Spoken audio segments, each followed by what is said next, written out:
With the start of its pilot project, Colombia joins Hong Kong, Bhutan, Palau, and Montenegro in using Ripple's CBDC platform based on the XRP ledger. By the way, will the final decision in the case between the SEC and Ripple be made next week? Also, how has XRP been doing so far now that the final decision is out? Lastly, will a decision be made in favor of the SEC? Follow me until the end to learn more. Welcome to our channel, where we talk about the latest news about XRP and the world of cryptocurrencies. If you are watching one of our movies for the first time, we will be happy to send you a special welcome. We want you to click the bell so that you never miss a movie. We're letting people know that this station is giving away 200 XRP. To have a shot, you only need to subscribe to the channel and like this movie to take part. And leave a comment with the hashtag XRP hashtag. The winner will be revealed on June 30. Anthony Welfare, the CBDC advisor at Ripple, went on Twitter to confirm that the XRPL-based platform for the central bank digital currency serves as the basis for the CBDC pilot programs of 4 different regions and countries, with Colombia being the 5th and most recent country. Welfare said that the pilots in Hong Kong, Bhutan, Palau, and Montenegro are based on XRPL. This makes Ripple even more of a leader in CBDCs. Colombia has recently been added to this list.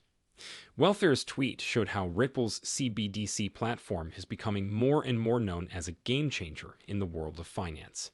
You may remember that Ripple and Pierce's technology recently worked with Colombia's central bank to improve the country's payment system, which uses CBDC.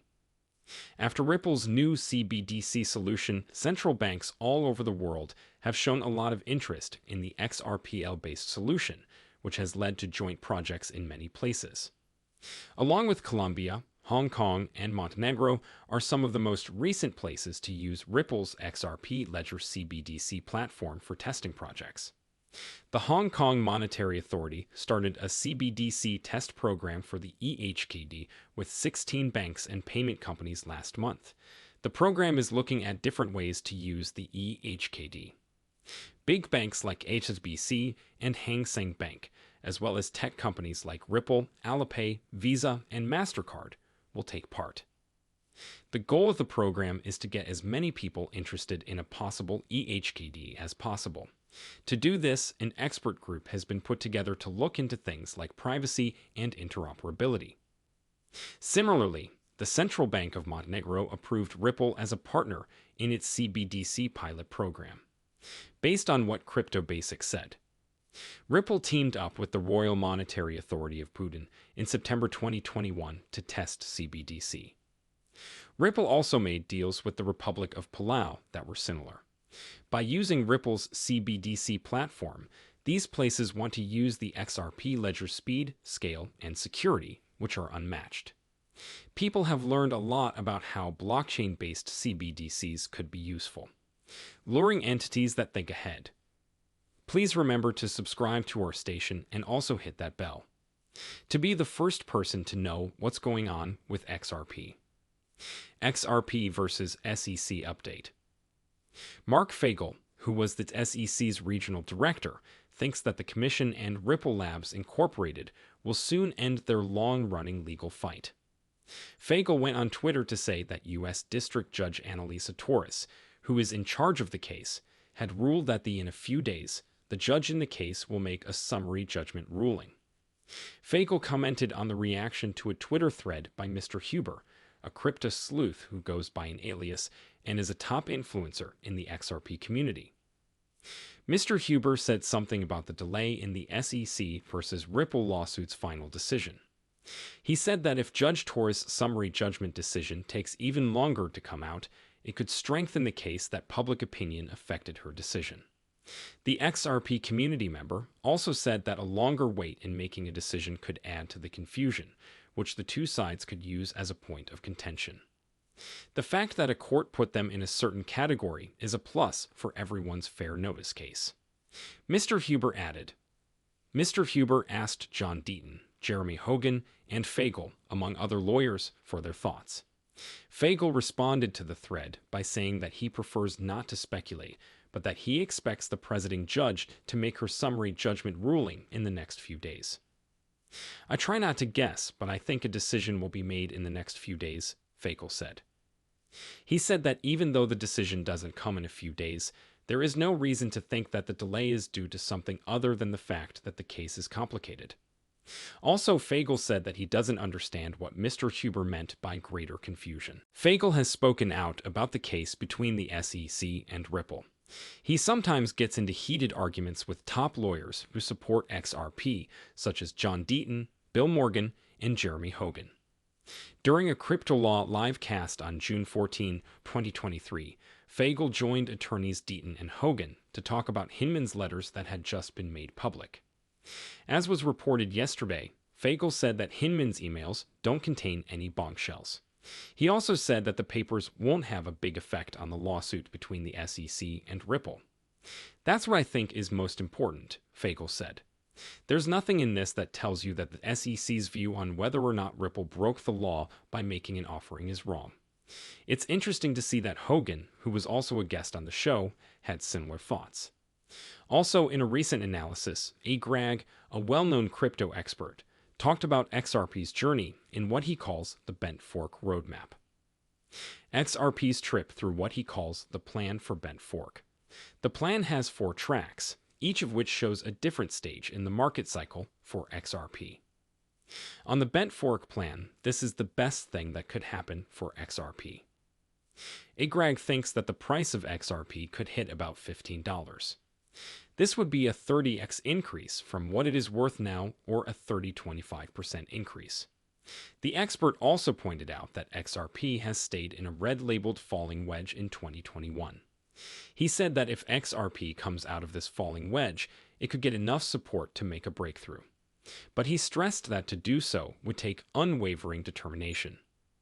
Still, if XRP can pull off this rise, Greg thinks that the result will be a huge price increase that could affect the market as a whole. Greg says that until this expected rapid rise happens, the price of XRP may stay in a certain range or even drop. Instead of being disappointed, analyst tells market players to think about, this is a good time to buy something. Right now, the price of XRP is going down, and it has fallen below the psychological support level of $0.50. On June 14, this was the first time in over 2 weeks that XRP finished below this level. Since then, the asset's price hasn't gone back to where it was. Greg said that the bulls and bears are currently fighting over XRP within the red-labeled falling wedge that was already stated. On June 14, XRP fell to $0.46, but it quickly went back up. Even though the asset has recovered, it is still worth less than $0.48. It is currently worth $0.4793. Will there be a decision in the SEC's favor? Now the big question of the day is whether or not the SEC will win. Please remember to subscribe to our station and also hit that bell to be the first person to know what's going on with XRP. Aaron Kaplan, who started and is co-CEO of the cryptocurrency exchange Promethium, has recently backed the U.S. Securities and Exchange Commission. Most people in the community have been critical of the Promethium co-CEO. Some say Kaplan is biased because he didn't point out the differences between the LBRI and Ripple cases. Crypto Law, a U.S. news site for law and regulatory news about digital assets that was started by attorney John Deaton, has the same idea. Crypto Law says that Kaplan only cares about making the SEC happy because he doesn't understand anything about the Ripple case. The information I got from the SEC staff about the speech doesn't support the idea that the token is a security. Neither the cases he brought up nor the Hinman speech or the advice he gave to support the idea that the token is a security. Noted, Crypto Law. It's important to note that Kaplan has kept supporting the way the U.S. SEC does things. When he spoke to the House Financial Services Committee earlier this week, Kaplan backed Gary Gensler's policies as SEC chair for the most part. At a hearing held by Congress on June 13, insiders and experts talked about the best way to control the markets for digital assets. Kaplan was the last person in the line of witnesses, which was interesting. In contrast to what other witnesses said, Kaplan agreed with Gensler and said that the crypto business can be regulated by the securities laws that are already in place. When Kaplan spoke in favor of the SEC, he and his company got a lot of press. The Blockchain Association used the Freedom of Information Act to ask for Promethium-related records from the SEC yesterday. This was done because of his growing fame. XRP conclusions. Guys, this video has come to an end. If you liked it, make sure to like the video, follow it, and hit the bell to get notifications. This helps me a lot with how YouTube works. Also, by showing this movie to as many people as possible, you can help them learn just as much as you have. Let's tell everyone about this, guys. If you're a real fan of cryptocurrency, don't miss any of our posts. We'll talk about the latest news that affects us all as a group tomorrow.